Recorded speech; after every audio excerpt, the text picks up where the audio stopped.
Bom, pessoal, com o bloqueio do Twitter no Brasil, surgiu interesse nessa nova rede social chamada Blue Sky. Né? Eu vou falar o que ela tem de interessante aqui em setembro de 2024.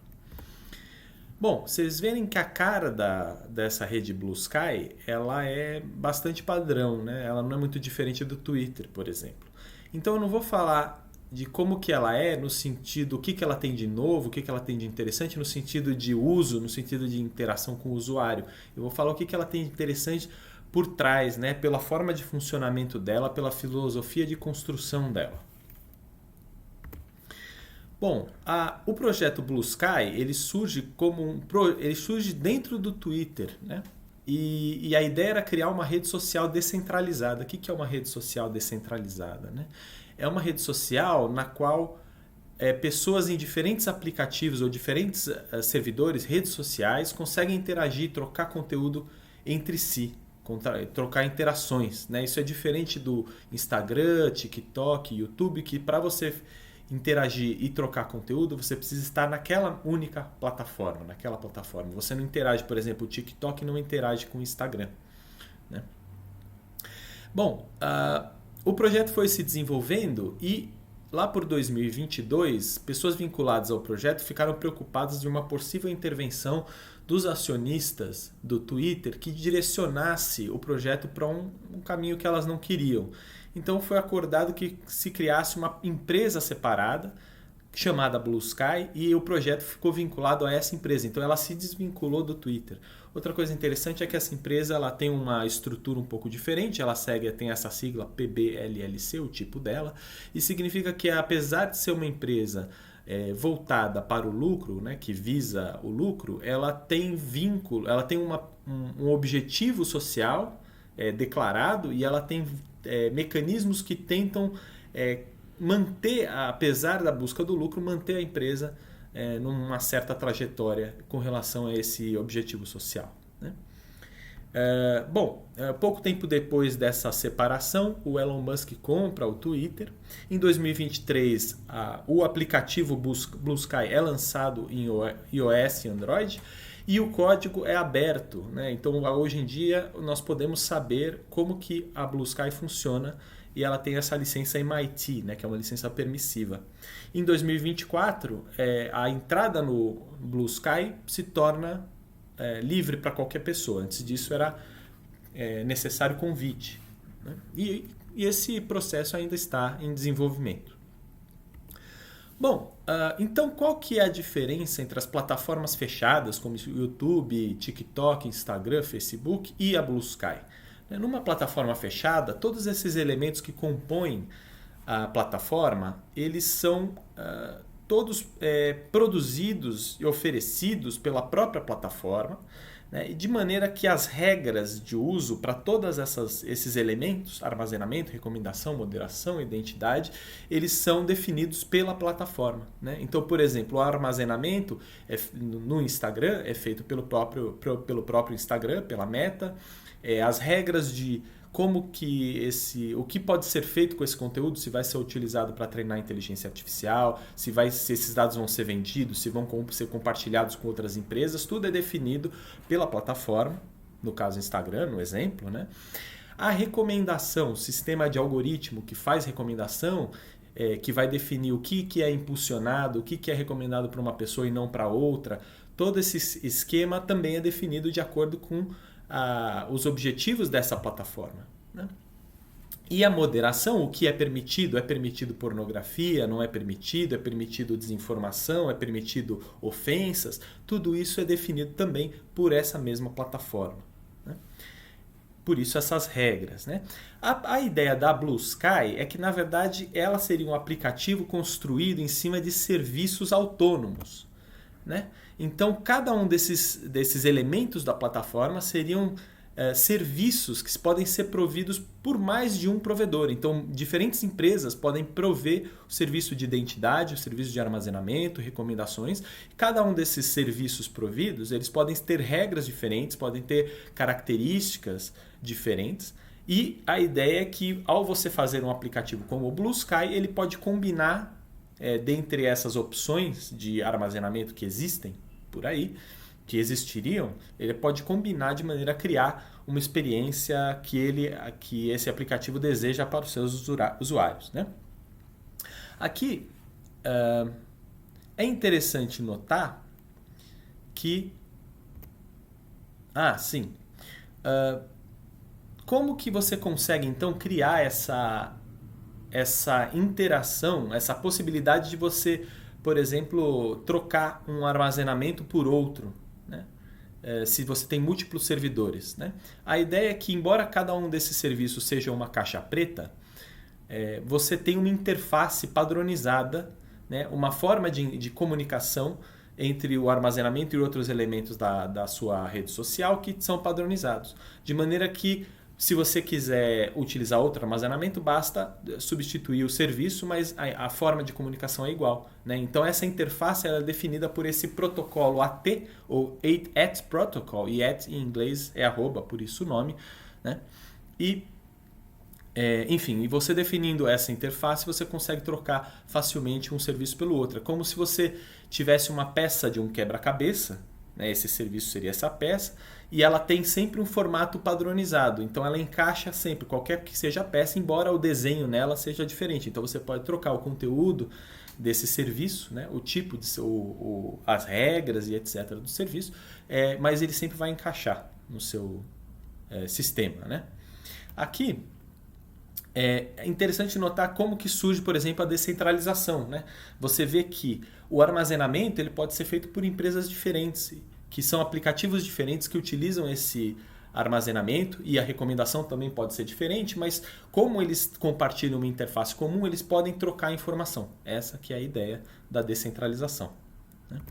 Aqui eu acho interessante ressaltar que essa forma de construção de uma rede social, essa proposta ela segue uma visão liberal, né? Porque a gente tem uma terceirização dos serviços, quer dizer, cada serviço, cada elemento passa a ser um serviço independente. Cada um deles é gerenciado de maneira privada, quer dizer, as regras, tanto as características, mas as regras também de utilização são definidas apenas de maneira privada, autônoma por cada empresa que está produzindo aquele serviço, e esses serviços são postos no mercado como alternativas nas quais o produtor de aplicativo pode escolher. É importante falar que isso aqui não é uma necessidade, né? Não é o único caminho possível. Você poderia, por exemplo, construir uma plataforma na qual as regras e as características são decididas de maneira coletiva por seus usuários, ou pelos cidadãos de um país, ou por representantes eleitos de maneira democrática, seguindo critérios de transparência, tendo mecanismos de controle, né? Mas, na verdade, então você tem uma escolha por essa forma de organização que é muito comum nas tecnologias, né?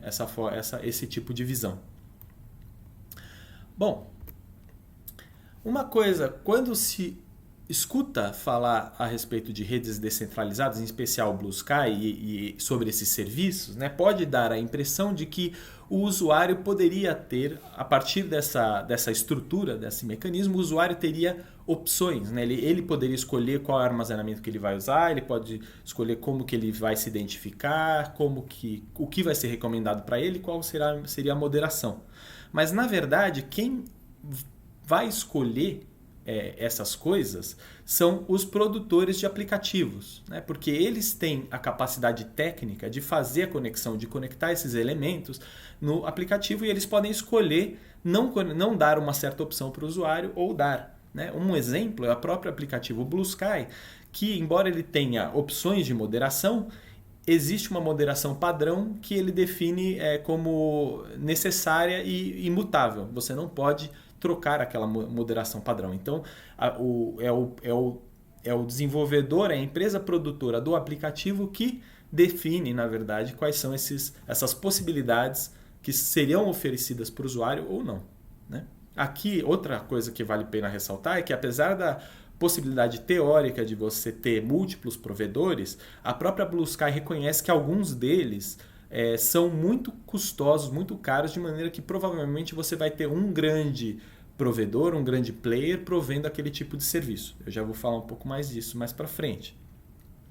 E atualmente, né, você, na verdade, todos esses serviços, o único provedor que tem é a própria Blue Sky. Então a Blue Sky ela é provedora todos esses serviços e ela constrói o aplicativo com base nesse serviço. Uma pequena exceção aí é a identidade, que existe uma alternativa à própria identidade da Blue Sky. Por exemplo, o Felipe Neto está nessa rede e se você olhar a identidade dele, não é .bsky, como é normalmente as identidades dos usuários na Blue Sky, mas é felipeneto.com.br, né? Então, apesar dessa pequena diferença, todos os demais elementos são vinculados ao Blue Sky, pelo menos por enquanto. Como que a Blue Sky funciona em um pouco maior de detalhe? Como que, na verdade, esse ecossistema criado pelo protocolo AT funciona, né? Então, você tem um aplicativo, aqui a borboletinha, símbolo da Blue Sky, mostra que a Blue Sky é um aplicativo. Ele se comunica com um serviço de armazenamento de conteúdo, que vai armazenar o conteúdo produzido por aquele usuário que está usando o aplicativo e também vai receber conteúdo dos outros usuários, né? Existe um serviço que esse é um dos principais gargalos, digamos, onde provavelmente você terá apenas poucos provedores desse serviço, que é o agregador. O papel dele é buscar, varrer, mapear todos esses armazenamentos, serviços de armazenamento que podem ser descentralizados e criar uma fonte única, que essa fonte única será consultada através de APIs pelos outros serviços, né? Por exemplo, de recomendação, que vai... e podem ter múltiplos eventualmente, né? Que vai selecionar o que mostrar para um determinado usuário, né? Também podem ter serviços sintetizadores, né? Que seria, por exemplo, você calcular métricas como número de seguidores, número de likes num conteúdo, coisas desse tipo, né? E você pode também rotular pode ter serviços de rotulação desse conteúdo. Então, por exemplo, um conteúdo ele é ofensivo, o conteúdo ele tem pornografia, ele é seguro para o trabalho, ele contém conteúdo ilegal, ele contém desinformação, né? Toda essa rotulação pode ser feita novamente, em princípio, por múltiplas pessoas. Esse conteúdo recomendado ou rotulado ele passa por uma moderação, né? E o que é permitido, ou que às vezes a moderação também pode incluir um aviso, né? Apesar de deixar o conteúdo ser encaminhado, mas pode incluir um aviso. Isso é encaminhado então de volta ao armazenamento, que é consultado pelo aplicativo, né? Bom, essa é a ideia básica de funcionamento do Blue Sky. É interessante falar que existem alternativas de redes descentralizadas ao Blue Sky, né? O mais famoso é o Fediverso. O Fediverso ele é um conjunto de plataformas, na verdade um conjunto de servidores hospedando código aberto, código aberto de plataformas, né? Então, de plataformas, de redes sociais, e esses servidores eles se comunicam entre si. Então, uma dessas plataformas, desses códigos de plataforma mais famosos é o Mastodon.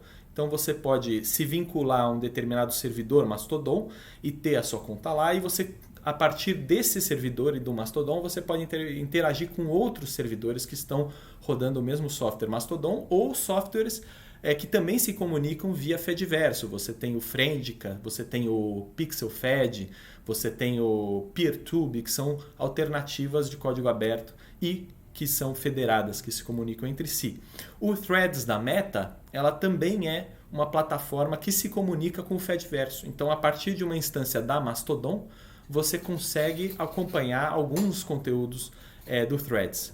O contrário não é possível, pelo menos por enquanto. Quer dizer, o conteúdo no Threads, ou se você tiver uma conta no Threads, você não vai conseguir ver conteúdo nas redes, no Fediverso como um todo, ou seja, das outras instâncias Mastodon. Bom, espero que vocês tenham gostado e aprendido um pouco mais sobre a nova rede Blue Sky. Até a próxima.